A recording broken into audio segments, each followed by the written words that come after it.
ദൈവനാമത്തിന് മഹത്വമുണ്ടാകട്ടെ. പ്രിയ സഹോദരങ്ങളെ, ദൈവം എന്നെ ഉപേക്ഷിച്ചോ? ദൈവം എന്നെ കൈവിട്ടോ?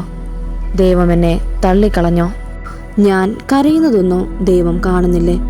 എൻ്റെ സങ്കടങ്ങൾ ദൈവം കാണുന്നില്ലേ? എൻ്റെ ബുദ്ധിമുട്ടുകൾ ദൈവം കാണുന്നില്ലേ?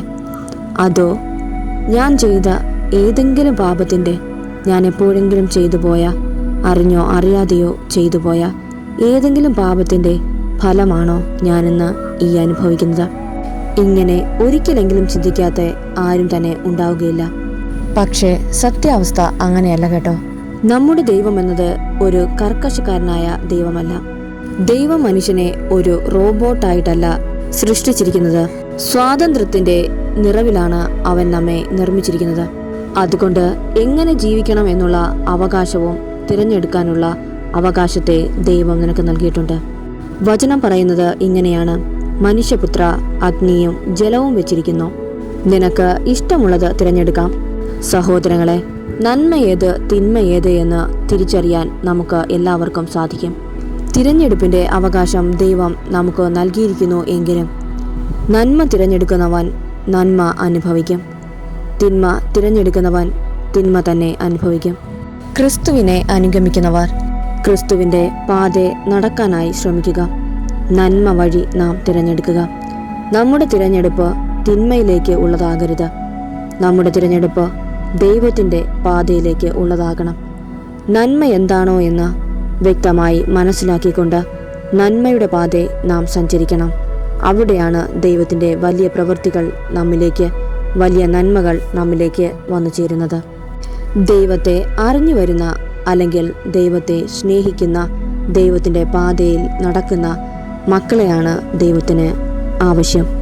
ദൈവം അങ്ങനെയുള്ളവരെയാണ് അന്വേഷിക്കുന്നത്. പ്രിയ സഹോദരങ്ങളെ, നാം മനസ്സിലാക്കേണ്ട വലിയൊരു സത്യമുണ്ട്.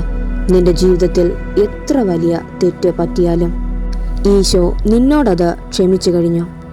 കാൽവരിയിലെ ആ കുരിശുമനയിൽ ദൈവം അതിൻ്റെ പരിഹാരം ചെയ്തു കഴിഞ്ഞു. ഇനി നിന്റെ മേൽ ഒരു ശാപത്തിനും ഒരു പാപത്തിനും ഒരു നാരകീയ ശക്തിക്ക് പോലും അവകാശമില്ല. സഹോദരങ്ങളെ, നിറ കണ്ണുകളോടെ, അല്ലെങ്കിൽ അനുതാപത്തിന്റെ ഒരു വലിയ ഹൃദയത്തോടെ ആ കുരിശിലേക്ക് ഒന്ന് നോക്കിയാൽ നീ ചെയ്തു കൂട്ടിയ പാപത്തിന്റെ വലിപ്പം അതിൽ കാണാം. അതിൽ നിന്ന് നിന്നെ മോചിപ്പിക്കാൻ ദൈവം കൊടുത്ത വിലയും. നിന്നിൽ നിന്ന് ഒരു മിസ്റ്റേക്ക് പറ്റിയാൽ, നിന്നിൽ നിന്ന് ഒരു തെറ്റു പറ്റിയാൽ, നിന്റെ കൂടെയുള്ളവർ നിന്നെ മാറ്റി നിർത്തിയേക്കാം. നിന്റെ ബന്ധുക്കൾ, നിന്റെ സഹോദരങ്ങൾ നിന്നെ മാറ്റി നിർത്തിയേക്കാം. ഒരു ചെറിയ തെറ്റുപോലും നിന്റെ മേൽ പഴി ചാരിക്കൊണ്ട് നിന്നെ തള്ളിക്കളയുന്ന, നിന്നെ മാറ്റി നിർത്തുന്ന, നിന്നെ അവഗണിക്കുന്ന ഒരു സാഹചര്യം ഉണ്ടായേക്കാം. പക്ഷേ ഈശോ അങ്ങനെ ചെയ്യില്ല. നിന്നെ ഉപേക്ഷിക്കുകയുമില്ല, നിന്നെ തള്ളിക്കളയുമില്ല, നിന്നെ മാറ്റി നിർത്തുകയുമില്ല. ഞാൻ നിന്നെ ഉപേക്ഷിക്കുകയില്ല എന്ന വചനം വളരെ വ്യക്തമായി നിന്നോട് സംസാരിക്കുന്നു. ജന്മം നൽകിയ കുഞ്ഞുങ്ങളെ കൊന്നുകളയുന്ന അമ്മമാരുള്ള ഇന്നിൻ്റെ ലോകത്ത് കർത്താവ് നിന്നോട് പറയുന്നത്, പെറ്റ അമ്മ നിന്നെ മറന്നാലും ഞാൻ നിന്നെ മറക്കുകയില്ല എന്നാണ്. ഇനി നിന്റെ മേൽ ഒരു നന്മ ഉണ്ടാകില്ല എന്ന തള്ളിപ്പറഞ്ഞ, വിധി എഴുതിയ ഈ സമൂഹത്തിൽ, ഈ ലോകത്തിൽ, അവരുടെ മുൻപാകെ നിന്റെ ദൈവം നിനക്ക് വേണ്ടി വലിയൊരു പദ്ധതി ചെയ്യാനായി പോകുന്നു. വലിയൊരു അത്ഭുതം നിറവേറ്റാനായി പോകുന്നു. നിന്നെ തള്ളിപ്പറഞ്ഞ ഈ ലോകത്തെ പോലെ നീയും ചില സമയങ്ങളിൽ ഇനി എൻ്റെ ജീവിതത്തിൽ വലിയ നന്മകൾ ഉണ്ടാകാൻ ഒരു സാധ്യതയുമില്ല, എൻ്റെ ജീവിതത്തിൽ എല്ലാം നഷ്ടങ്ങൾ മാത്രമാണ് ഉണ്ടാകുന്നത്, ഇനി ഒരിക്കലും ഒരു നന്മ എൻ്റെ ജീവിതത്തിൽ വരാൻ ഒരു സാധ്യതയുമില്ല എന്ന് നീ പോലും വിധി എഴുതിയ ആ വലിയ ചിന്തയെ ദൈവം മാറ്റാനായി പോകുന്നു. നീ നിന്റെ ചിന്തയെ തന്നെ മാറ്റിമറിക്കുന്ന വലിയൊരു അത്ഭുതത്തിലേക്ക്, ദൈവത്തിൻ്റെ ആ വലിയ പദ്ധതിയിലേക്ക്, വലിയൊരു വെളിപ്പാടിലേക്ക് നിന്നെ കൊണ്ടുപോകാനായി പോകുന്നു. സഹോദരങ്ങളെ, നീ വിശ്വസിച്ചാൽ മാത്രം മതി. നിന്റെ ജീവിതത്തിൽ എല്ലാം അവസാനിക്കുന്നില്ല. ഇതൊരു തുടക്കമാവട്ടെ. നിന്റെ ജീവിതത്തിൽ എല്ലാ നന്മകൾക്കുമുള്ള വലിയൊരു തുടക്കം. ദൈവത്തിൻ്റെ വലിയ അനുഗ്രഹം നിന്റെ മേൽ വരാനായി പോകുന്നു. നീ വിശ്വസിക്കുന്ന സമയത്ത് നിന്റെ ജീവിതത്തിൽ വലിയ അത്ഭുതങ്ങൾ നടക്കാനായി തുടങ്ങുന്നു. ആരെന്നെ തള്ളിപ്പറഞ്ഞാലും, ആരെന്നെ ഉപേക്ഷിച്ചാലും, ആരൊക്കെ എന്നെ വെറുത്താലും, എൻ്റെ ദൈവം എന്നെ കരുതുന്നുണ്ട്. ഞാൻ എന്ന വെളിപ്പാട് എൻ്റെ ദൈവം വളരെ ഭംഗിയായി നിറവേറ്റുക തന്നെ ചെയ്യും എന്ന് വിശ്വസിക്കുക. നീ ഇന്ന് ഈ ഭൂമിയിൽ ജനിച്ചത്, നീ ഈ ഭൂമിയിൽ ശേഷിക്കുന്നത് ദൈവത്തിൻ്റെ വലിയ ഒരു വെളിപ്പാട് നിവൃത്തിയാക്കുവാനാണ്. ദൈവത്തിന് വലിയൊരു പദ്ധതി നിൻ്റെ മേലുണ്ട്. ആ വലിയ വെളിപ്പാട് നിൻ്റെ ജീവിതത്തിൽ നീ അനുഭവിക്കുക തന്നെ ചെയ്യും. നിന്നെ കളിയാക്കിയവർ, നിന്നെ പുച്ഛിച്ച് തള്ളിയവർ അത് കാണുക തന്നെ ചെയ്യും. നിന്നിൽ വലിയൊരു വെളിപ്പാട് നിറവേറാൻ പോകുന്നു.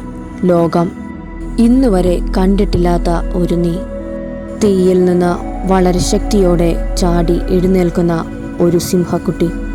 അവനെ ലോകം ഭയത്തോടെ വിളിക്കുന്ന ഒരു പേരാണ് സൺ ഓഫ് ഗോഡ്. നിന്റെ നെറ്റിയിൽ അത് എഴുതി വച്ചിട്ടുണ്ട്. അത് അറിയാതെ പോകുന്നതാണ് നിന്റെ തെറ്റ്. നീ ദൈവത്തിൻ്റെ മകനാണ് അല്ലെങ്കിൽ മകളാണ് എന്ന് നിന്റെ നെറ്റിയിൽ വളരെ വ്യക്തമായി എഴുതിയിരിക്കുന്നു.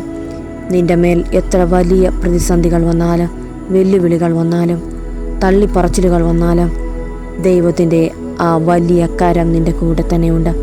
വലിയൊരു വെളിപ്പാട് നിൻ്റെ ജീവിതത്തിൽ സംഭവിക്കാനായി പോകുന്നു. ദൈവത്തിൻ്റെ ആ വലിയ പദ്ധതി നിറവേറാനായി പോകുന്നു.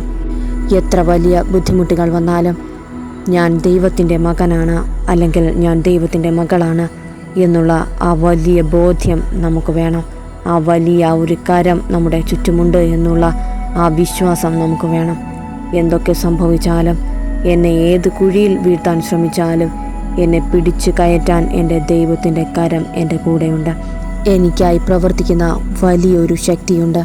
വചനം പറയുന്നു, കർത്താവിൻ്റെ നാമം നീ വഹിക്കുന്നത് കാണുമ്പോൾ ലോകത്തിലുള്ള സകല മനുഷ്യരും നിന്നെ നോക്കി ഭയപ്പെടും. ഈ ലോകം മുഴുവൻ നിന്റെ കർത്താവിൻ്റെ കരങ്ങളിലാണ്. അത് നീ മറന്നു പോകരുത്. സഹോദരങ്ങളെ, വലിയൊരു വിശ്വാസത്തോടെ എത്ര പേർക്ക് പറയാനായി സാധിക്കും, ഞാൻ കർത്താവിൻ്റെ മകളാണ് അല്ലെങ്കിൽ ഞാൻ കർത്താവിൻ്റെ മകനാണ് എന്ന്? ഇന്നലെ വരെ നിന്റെ ജീവിതം എങ്ങനെയോ ആയിക്കൊള്ളട്ടെ, നിന്റെ ജീവിതത്തിൽ പാപങ്ങൾ വന്നു പോയിട്ടുണ്ട്.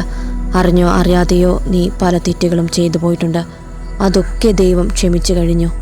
പക്ഷേ ഇന്നു മുതൽ നീ വലിയൊരു പ്രഖ്യാപനം നടത്തുക. ഞാൻ ദൈവത്തിൻ്റെ മകനാണ്, ഞാൻ ദൈവത്തിൻ്റെ മകളാണ്.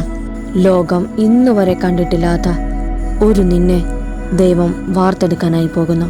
നീ ദൈവത്തിൻ്റെ മകനാണ് എന്ന് അറിയുമ്പോൾ ലോകം നിന്നെ ഭയത്തോടെ കാണുന്നു. സഹോദരങ്ങളെ, ഇന്നു മുതൽ നീ ഒരു പുതിയ സൃഷ്ടിയാണ്. ദൈവം നിന്നെ പുതുതാക്കിയിരിക്കുന്നു. ഇന്നു മുതൽ നീ ദൈവത്തിൻ്റെ പാത നടക്കുക, ദൈവത്തിൻ്റെ ഇഷ്ടത്തിൽ നടക്കുക. നിൻ്റെ ജീവിതത്തിൽ വലിയൊരു പദ്ധതി ദൈവത്തിന് ചെയ്യാനായുണ്ട്.